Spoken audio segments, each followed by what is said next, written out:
joint, to describe the structure of the shoulder joint, to name the muscles acting on the shoulder joint and the rotator cuff or the rotator cuff muscles, explain the range of mobility, to describe the movements of shoulder joint and explain the clinical aspects of the joints. Coming to the shoulder joint, we all know that this is a joint formed by the two bones, that is the scapula and the humerus. Now, the articulation is between the areas that is formed by the glenoid cavity of the scapula and the round head of the humerus. Now, this round head of the humerus is going to articulate in a pear-shaped glenoid cavity of the scapula to form a joint called a shoulder joint. Now, if you look at this shoulder joint, this articular surface is actually covered by a cartilage, that is a hyaline cartilage. We all know this is a synovial type of a joint, and this glenoid cavity is deepened by a presence of a rim, which we call it as a fibrocartilaginous limb or a glenoid labrum. I've already told you that it is a synovial joint and it is of ball and socket variety. That means a wide range of motion is possible at the shoulder joint. Now, coming to the capsules or the ligaments which are present in the shoulder joint, the first capsule which is present here is the fibrous capsule, which is surrounding the whole of the joint, and it is attached medially to the margins of the glenoid cavity just outside the labrum, whereas laterally it will be attached to the anatomical neck of the humerus. The capsule is a thin and lax and allow a wide range of movement. Now, there are different ligaments which are present in the shoulder joint. You can see that there is the different type, like for example, the first one as the fibrous capsule, you can see the coracohumeral ligament, you can see the glenohumeral ligament, and you can see the transverse humeral ligament, which are actually helping in the movement of the shoulder joint. The first one, which we come as the glenohumeral ligament, which are actually the three fibrous bands, or these are three weak bands of the fibrous tissue that are going to strengthen the front of the capsule of the shoulder joint. Then we come to the transverse humeral ligament. This is simply present in the humerus, lying in a transverse direction, and that is why we name it as the transverse humeral ligament. And this also helps in the strengthening of the capsule, and this bridges the gap between the two humeral tuberosities. Then the third one, we call it as the coracohumeral ligament, because this is going to attach with the coracoid process of the scapula and to the humerus, and that is why it is named as the coracohumeral ligaments. And this will also help in strengthening the capsule of the shoulder joint, but this is going to lie above, so it will be helping in the strengthening of the capsule from the upward direction, and this will be helping in the stretching, or this will be stretching from the root of the coracoid process to the greater tuberosity of the humerus. Then there is an accessory ligament which we named as the coracoacromial ligament, which actually extends from the coracoid process of the scapula to the acromion process, and this functions to protect the superior aspect of the joint. Then we come to the next feature of the synovial joint, that is the synovial membrane. You can see this is a membrane which is present around the capsule, or this is lining the fibrous capsule, and this will be attached to the margins of the cartilage covering the articular surfaces. If you look at the synovial membrane, this actually forms a tubular sheet around the tendon of the long head of the biceps brachii. This will be extending through the interior wall of the capsule to form the subscapular bursa beneath the subscapular muscle. You can see that this is the extension of the synovial membrane, which is forming the subscapular bursa. If we go to the blood supply of the joint, we can see that there are the different articular branches of the axillary artery, and there are the suprascapular nerve, which are responsible for the blood and the nerve supply of the shoulder joint. Coming to the different movements which are possible at the shoulder joint, we know that this is a synovial joint and this belongs to the ball and socket variety, so there will be a wide range of motion which is possible at this joint. There can be flexion, extension, there can be abduction, adduction, there can be lateral rotation, medial rotation, and there can also be circumduction. Now coming to the movements, that is the flexion. We know that the normal flexion is about 90 degrees and it is performed by the different muscles like the interior fibers of the deltoid, the pectoralis major muscle, the biceps brachii muscle, and the coracobrachialis muscle.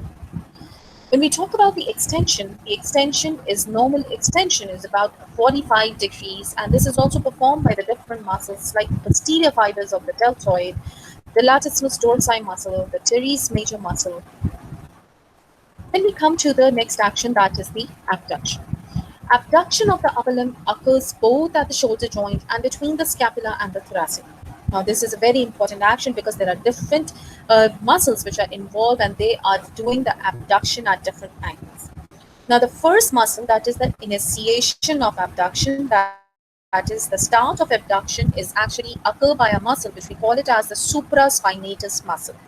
Now, this supraspinatus muscle initiates the action of abduction from 0 to 18 degrees, and then it is followed by the middle fibers of the deltoid, which continue this action from 19 to 90 degrees of angle. Then we talk about the overhead abduction.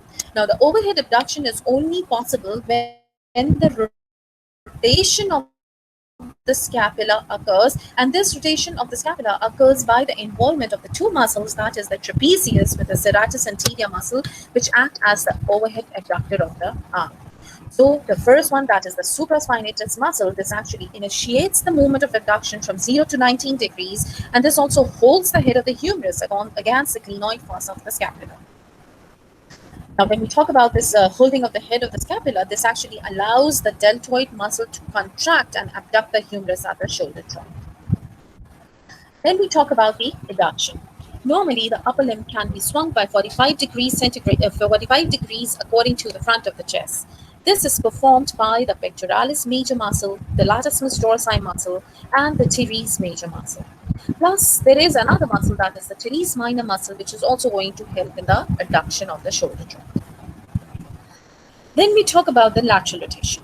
The lateral rotation, normally it is about 40 to 45 degrees, and this is also performed by the different muscles like the infraspinatus muscle, the teres minor, and the posterior fibers of the deltoid, which are responsible for the lateral rotation of the shoulder joint. Then we come to the medial rotation.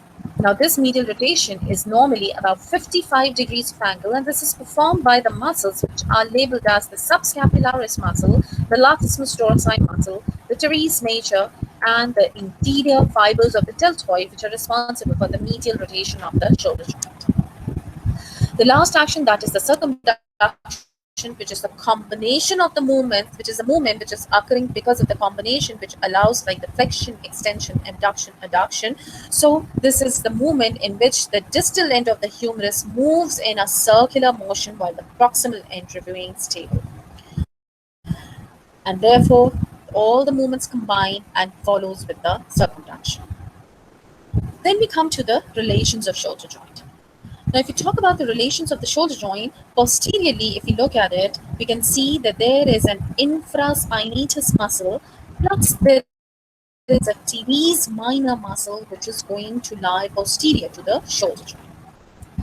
When we talk about the superior relation of the shoulder joint, we can see that there is the deltoid muscle plus the coracoacromial ligament, which is going to be present on the superior aspect of the shoulder joint. And we also know that there was an extension of the synovial membrane, that is the subacromial or the subdeltoid bursa, which is also lying superior to the shoulder joint. And definitely in the last, there is a supraspinatus muscle or the tendon, which is also present at the superior or in the superior relation to the shoulder joint. Then we talk about the inferior relation to the shoulder joint. You can see that this is the long head of the tricep muscle, which is lying inferiorly with a nerve that is present, that is the axillary nerve, and a vessel which is lying on a space, that is the posterior circumflex humeral vessel, which are lying inferior to the shoulder joint.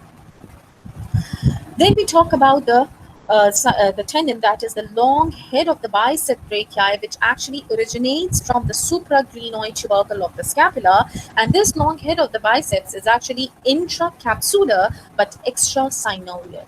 This tendon passes through the shoulder joint and emerges beneath the transverse humeral ligament. Inside the joint, if you look at this tendon, this is separated by a separate tubular sheet of the synovial capsule. Now, when we talk about the abduction, this also involves the rotation of the scapula as well as the movement of the shoulder joint. Now, for every 3 degrees of abduction of the arm, a 2-degree abduction occurs in the shoulder joint, and a 1-degree abduction occurs by rotation of the scapula. So this rotation is basically because of the rotation of the scapula and also occurring at the shoulder joint. At about 120 degree of abduction of the arm, the greater tuberosity of the humerus, this actually comes into contact with the acromion process. And if we further elevate the arm, which is accomplished simply by the rotation of the scapula, and that is how the overhead abduction is possible. Now, when we talk about the muscles which are responsible in the scapular humeral mechanism, you can see that these are the different muscles. This is the supraspinatus muscle, the deltoid muscle, the trapezius, and the serratus anterior, which I told you that the supraspinatus is the initiator of the abduction, followed by the deltoid muscle with the assistance of the overhead abduction with the serratus anterior assisted by the trapezius muscle. When we talk about the stability of the shoulder joint, now this joint is unstable because of the shallowness of the glenoid fossa, the weak ligaments which are present, and its strength almost entirely depends on the strength of the tone of the rotator cuff muscles. The tendons of these muscles are fused to the underlying capsule of the shoulder joint, and the least supported part of the joint lies into the inferior location where it is unprotected by the muscles. Talking about the dislocations of the shoulder joint, this is the most common type of a joint which can be dislocated easily, and this is a large type of a joint, and definitely since the weakest point is the inferior part, so the most common dislocation is on the anterior-inferior dislocation, which occurs due to the sudden violence applied to the humerus, where the joint fully abducted pushes the humeral head downwards onto the inferior weak part of the capsule, which tears, and the humeral head comes to lie inferior to the glenoid fossa.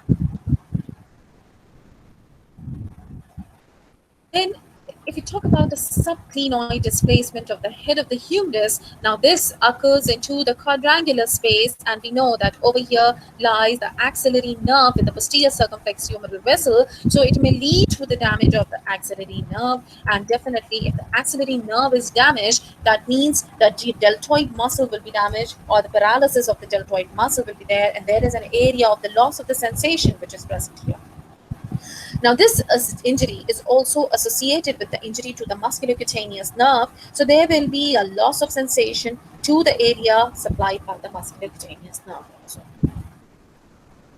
Then, since there is a downward displacement, the stretch can also result to an injury or a stretch to the radial nerve, which also leads to the different type of areas injured because of the sensation followed by the radial nerve. When we talk about the rotator cuff tendinitis, which is actually a very painful condition due to the lesions of the rotator cuff muscles, and this is the common cause of the pain of the shoulder joint, and this rotator cuff tendinitis occurs due to the excessive overhead activity of the upper limb, which may be one of the cause of the tendinitis, although this may occur spontaneously.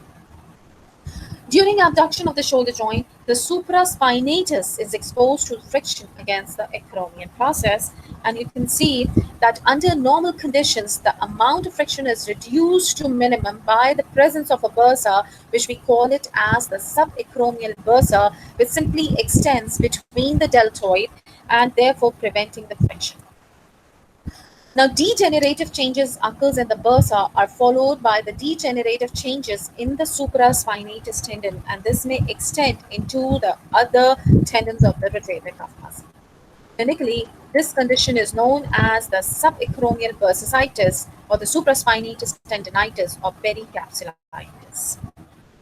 Now, this is actually characterized by the presence of a spasm of pain in the middle range of abduction, because over here, if you see, the bursa is present providing the friction, and therefore you can see the smiling face. But when the abduction is done to the minimum area, over here the degenerative changes occurs and the bursa is not present in between, and therefore the patient feels a spasm of pain in the middle range and therefore starts to scream. Whereas when the overhead abduction followed by more of the abduction towards the 90 degree, this bursa again comes in between, and therefore the patient is relieved by it, and therefore this is the condition of the bursitis. Now, in this picture, you can see that there is the supraspinatus tendon, which is actually rupturing, and in advanced cases of the rotator cuff tendinitis, the necrotic supraspinatus tendon can become calcified or ruptured. Then, this rupture of the tendon definitely interferes with the normal abduction movement of the shoulder joint, and the main function of the supraspinatus muscle we know is to hold the head of the humerus and the glenoid fossa at the commencement of the abduction. So the patient with the ruptured supraspinatus tendon is unable to initiate the abduction of the arm. However, if the arm is passively assisted for the first 15 degree of abduction, the deltoid can take over and complete the movement to right. If we talk about the shoulder pain, the synovial membrane, capsule, and ligaments of the shoulder joint are innervated by the axillary nerve and the suprascapular nerve, and definitely the joint is sensitive to pain, pressure, excessive traction, and distension.